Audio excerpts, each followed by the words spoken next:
Trailer ఇచ్చిన kick సినిమాలో కంప్లీట్గా ఇంకా 100% పెరిగిపోయింది. అమితాబ్ బచ్చన్ గారికి ఇవ్వాల్సిన ప్లేస్ ఇచ్చారు మనం అమితాబ్ బచ్చన్ గారే హీరో అన్నారు. ఎస్, అమితాబ్ బచ్చన్ గారే హీరో.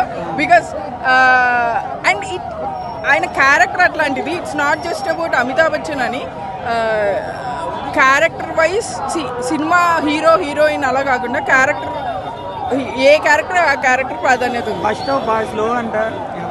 యా, అదే కొంచెం స్లో ఉంది. Yeah, that's true. బట్ అందుకే 3 hours ఇట్లా పొడిగిపోయింది. అది కొంచెం తగ్గించుంటే ఇంకా అసలు సూపర్ ఉండేది. మహాభారతం ఎస్ మహాభారత్ తెలిసిన వాళ్ళు అయితే ఇంకా ఫుల్ కనెక్ట్ అవుతారు. నేనైతే కర్ణాకి పిచ్చ ఫ్యాన్.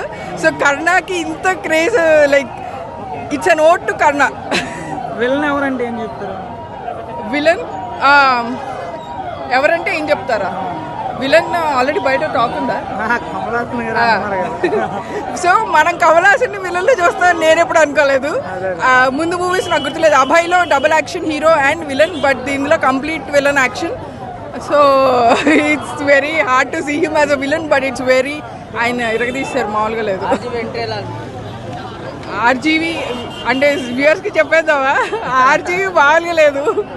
కామెడీ కానీ and the satire that he gives always. RGV అంటేనే ఒక ఇమేజ్ ఉంది, the satire in the comedy. So అది ఆయన పూర్తిగా ఇచ్చేశారు.